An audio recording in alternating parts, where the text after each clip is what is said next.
음.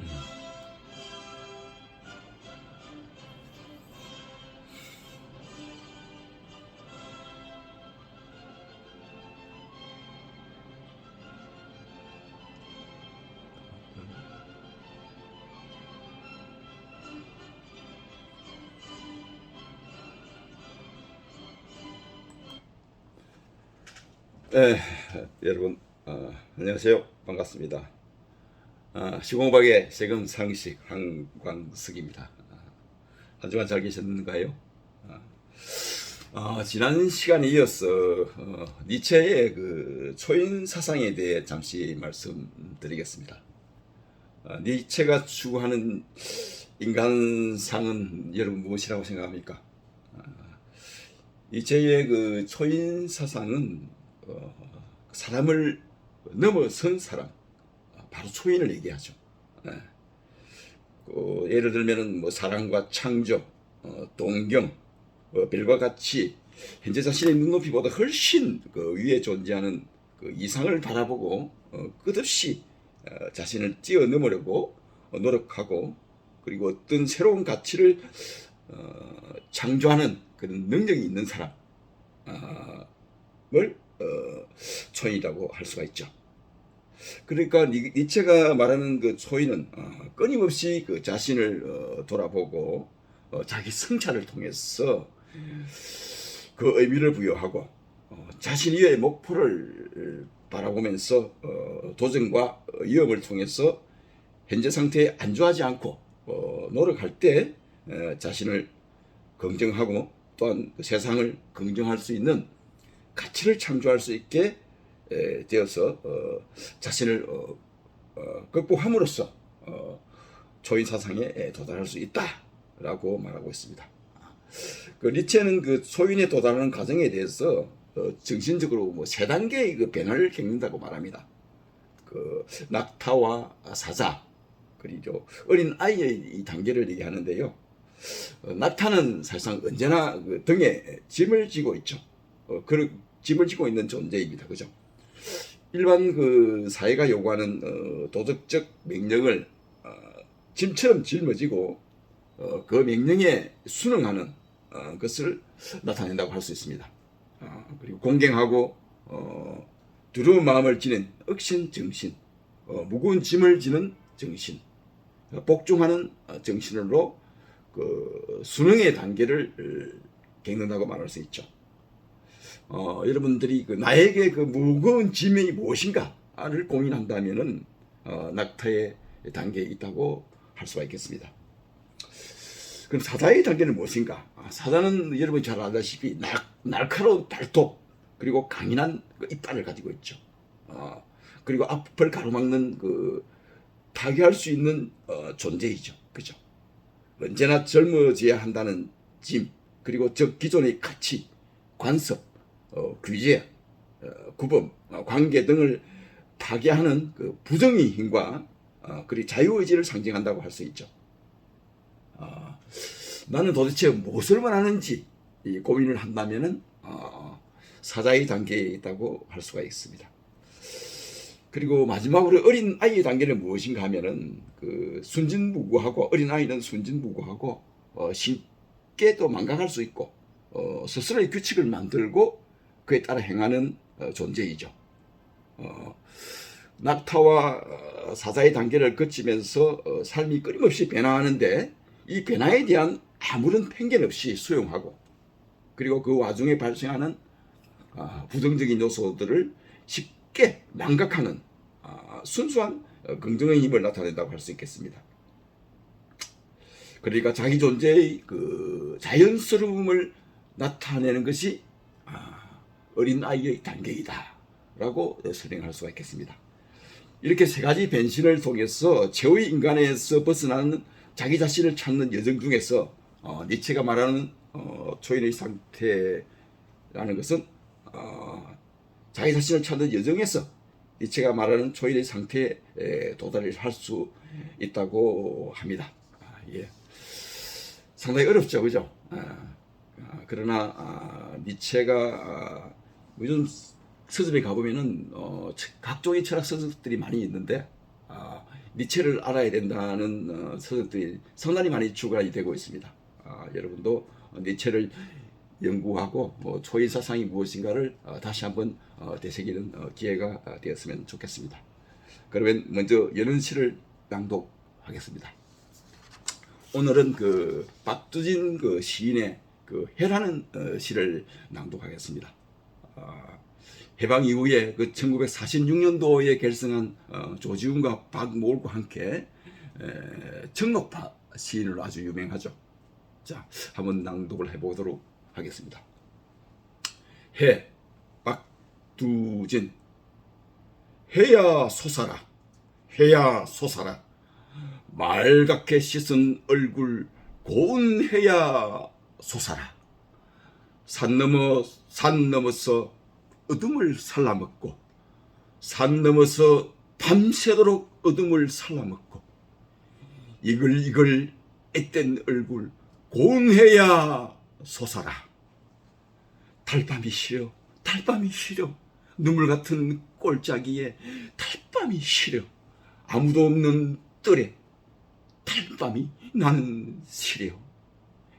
해야 고운 해야, 네가 오면, 네가 사오면 나는 청산이 좋아라. 헐헐헐 깃절 치는 청산이 좋아라. 청산이 있으면 홀로라도 좋아라.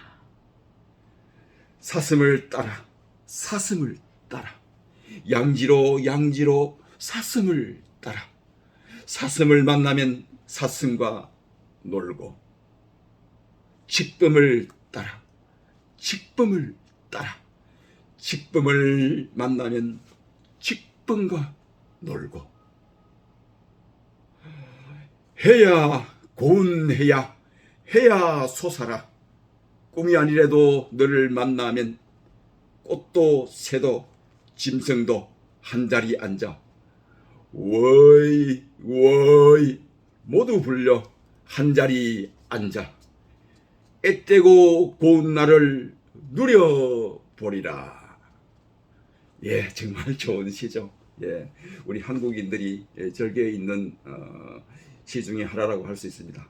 박두진 시인의 해는 사실상 그 1945년 해방이 되기 이전 일제 강점기 때에 그 어두웠던 우리 국민들의 마음을 이렇게 해를 통해서 좀 더 긍정적이고 해서 좀 더 희망적으로 살아갔으면 좋겠다는 그런 의미가 담겨져 있지 않나, 이렇게 개인적으로 생각을 해봅니다. 자, 그러면 지금부터 세금 상식 중에서 소득세법상 양도소득세의 주요 내용에 대해서 말씀을 드리겠습니다. 양도소득세라는 것은 사실상 뭐 여러분 잘 알다시피 부동산, 특히 아파트 같은 경우에 매매하는 경우, 정식적으로 보면은 개인이 토지나 건물 등 부동산이나 주식 등과 같은 파생 상품의 양도 또는 분양권과 같은 부동산에 관한 권리를 양도함으로 인하여 발생하는 이익을 과세 대상으로 하여 부과되는 세금을 양도소득세라고 한다라고 설명드릴 수가 있습니다. 즉 양도소득세라는 것은 어떤 부동산을 팔면서 차익이 발생을 해야 세금을 납부하는 것이라고 할 수가 있겠습니다. 그러면 그 양도소득세 과세 대상은 무엇이 있는가 한번 살펴보면은 앞에서 말씀드린 것처럼 양도소득세 과세 대상은 토지 건물과 같은 부동산, 이런 부동산을 양도할 때 그 양도 차익이 발생하면은 반드시 양도소득세를 신고 납부를 해야 되고요. 양도 차익이 발생하지 않더라도 이러한 물건을 양도하는 경우에는 양도소득세 신고를 해야 됩니다. 이러한 토지 건물은 무허가나 미등기 건물도 과세 대상에 포함되고 있다는 사실을 알아두시면 좋겠습니다. 그리고 부동산에 관한 권리로는 이건 흔히 발생할 수 있는 건 아닌데 부동산을 취득할 수 있는 권리, 지상권, 전세권이라든지 등기된 부동산 입장권과 같은 거죠. 그리고 주식은 대주주가 양도하거나 소액주주가 증권시장 밖에서 양도하는 상장 주식이나 비상장 주식 등의 거래에 대해서 그 양도인은 반드시 양도소득세를 신고 납부를 해야 된다. 아까 말씀드린 것처럼 양도 차익이 발생을 해야 세금을 납부할 수가 있는 것이지 양도소득이 뭐 양도 차익, 그러니까 손실이 나면은 세금을 납부할 필요는 없죠. 그러나 신고는 반드시 해야 된다라고 말씀을 드릴 수가 있고, 그리고 기타 자산으로는 사업용 고정자산과 함께 양도하는 영업권 같은 경우, 그리고 특정 시설물 이용권, 뭐 회원권, 특정 주식, 그리고 부동산 가다보유법인 주식, 이런 것들은 뭐 기타 자산이라고 할 수가 있는데, 뭐 이런 건 뭐 많은 사람들이 해당이 되는 경우는 아니고요. 특별한 경우에 해당된다고 볼 수가 있고, 아무튼 양도소득세 과세 대상은 일반인들은 통상의 경우에 부동산, 즉 토지와 건물, 뭐 주택 이런 게 양도소득세 과세 대상이라고 할 수가 있겠습니다. 그리고 파생상품으로는 국내 뭐 주가지수를 기초자산을 하는 파생상품이라든지 주식 워런트 증권이라든지 국외 장내 그 파생상품 같은 거, 그리고 장외 파생상품 이런 것들이 있죠. 그리고 신탁 수익금 같은 것도 있고요. 아무튼 그 양도소득세와 관련해서 또 뭐 토지 건물 중에서 또 비과세 되는 경우도 있죠, 그죠? 비과세 되는 경우는 흔히 발생할 수 있는 게 뭐 1가구 1주택이라든지 공공 뭐 사업용 토지를 양도한다든지, 또는 8개월 이상 자격 농지 같은 경우에는 감면을 하고 있죠. 일정 감면이 되는 경우가 있고요. 그리고 양도소득세 신고 납부는 사실상 그 양도하는 다음 달에 2개월 이내에 반드시 주소지 관할 세무서에 신고 납부하도록 하고 있습니다. 뭐 예를 들면은 거래가 뭐 오늘 일어났다면은 오늘로부터 그 말일부터 2개월 이내에 신고를 납부하게 되는 거죠. 그죠? 그러니까 거래가 일어난 달의 말일부터 2개월 이내에 양도 차익에 대한 양도소득세 예정 신고 납부를 반드시 해야 된다. 이런 것 정도만 알고 계시면 되겠습니다. 그리고 그 2022년 1월 1일 이후에 양도하는 그 주요 세법 개정 내용을 보면은 도시 지역의 그 부수 토지 범위를 예전에는 수도권 같은 경우에는 정착 면적의 5배로 규정을 하고 있었는데, 지금은 3배로 바뀌었다는 것을 말씀을 드리겠고요. 도시 지역 밖에는 10배, 그리고 수도권이 아닌 일반적인 그 도시 지역은 5배의 주택의 부수 토지의 범위에 대해서 비과세도 하고 있다라고 보시면 되겠습니다. 자, 그리고 뭐 다주택자에 대한 양도소득세 중과세를 한시적으로 배제를 하고 있죠, 그죠? 그 뭐 보유기간 2년 이상인 주택에 대한 양도소득세를 중과 대상에 추가를 하고 있고요. 그리고 보유기간이 2년 이상인 주택, 그건 부동산 시장 안정화를 위해서 2022년 5월 10일부터 2024년 5월 9일까지 양도하는 분에 대해서 다주택자에 대해서 양도소득세 중과 규정을 1년간 한시적으로 배제를 하고 있습니다.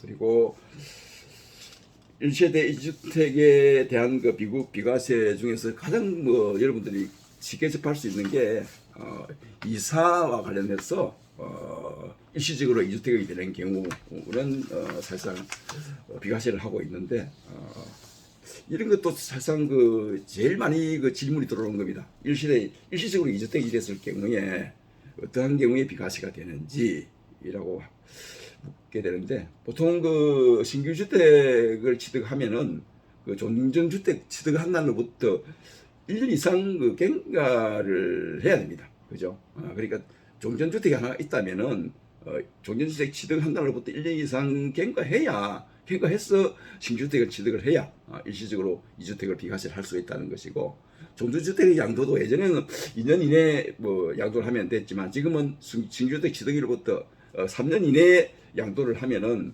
1세대 2주택을 일시적 2주택을 해서 비과세 규정을 적용하도록 하고 있죠. 예. 뭐 그 정도로 뭐 아시면 안 되겠나 싶고요. 그리고 양도소득 그 기본공제 소득세법 103조에 규정이 되어 있는데 기본공제는 각 소득 종류별로 250만 원씩 공제를 하고 있죠, 그죠? 그리고 장기보유 특별공제 같은 경우에는 보통 뭐 사업용 건물 같은 경우에는 15년 이상 보유를 하게 되면은 30%를 장기보유 특별공제를 하고 있죠. 그리고 일가구 이주택일 경우에는 2년 이상 뭐 거주를 뭐 중족을 했을 경우에 통상적으로 그 20년 이상인 경우에 80%까지 공제를 하고 있습니다. 그러니까 우리가 양도 차익 많이 발생한다고 가정할 경우에 장기 보유 특별 공제를 많이 활용을 하면은 조금 절세에 도움이 되지 않을까 생각을 합니다.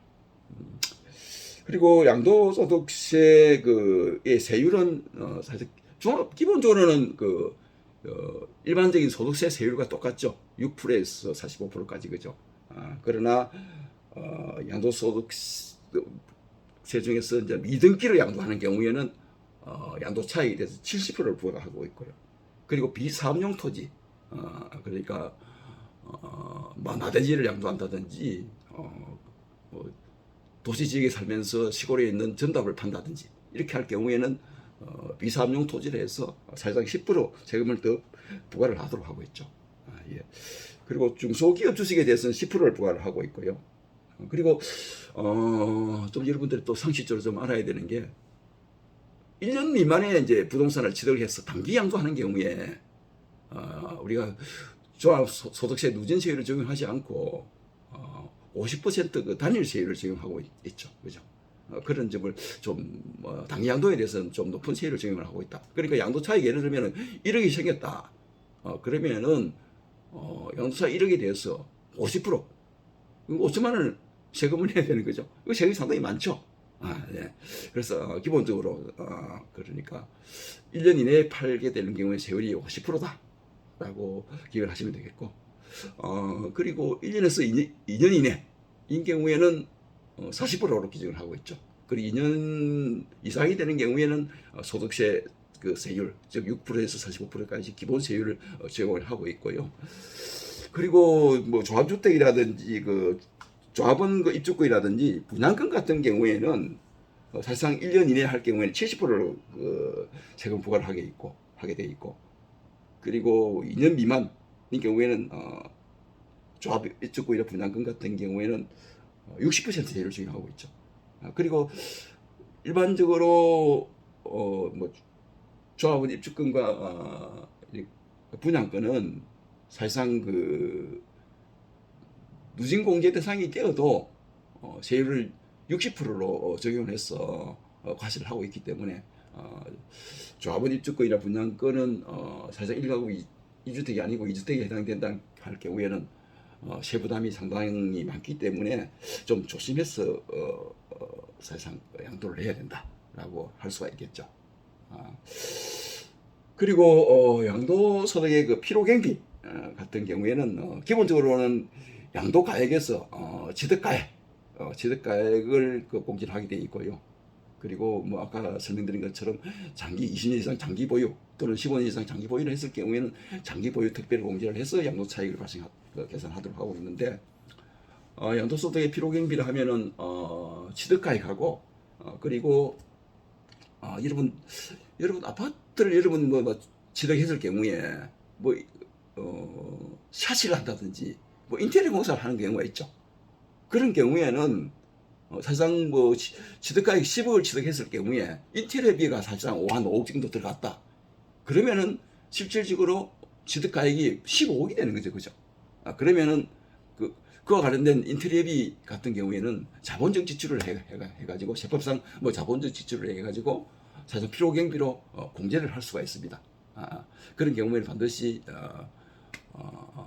세금계산서를 뭐 받으면 더 좋겠고, 그렇지 않으면은 실질적으로 지급한 계좌로 송금한 송금 영수증이라든지 지출 증빙을 구비를 해놨는 것이 나중에 그 과세 물건 즉 양도 물건을 팔 때에 비용으로 지도원가를 공시를 할 수가 있으니까 피로경비를 공시를 할 수가 있으니까 뭐 잘 구비를 해주는 게 좋지 않겠나 생각하고 있습니다. 그리고 뭐 양도비와 관련된 양도 비용 이러한 것들은 양도소득의 피로경비를 공개할 수 있다라는 것으로 기본적으로 알고 계시면은 여러분들이 양도소득세를 내가 왜 내는지 그리고 조금은 절세에 도움이 되지 않을까 생각을 해봅니다. 자, 지금까지 시공박의 세금 상식 한광석이었습니다. 여러분 감사합니다.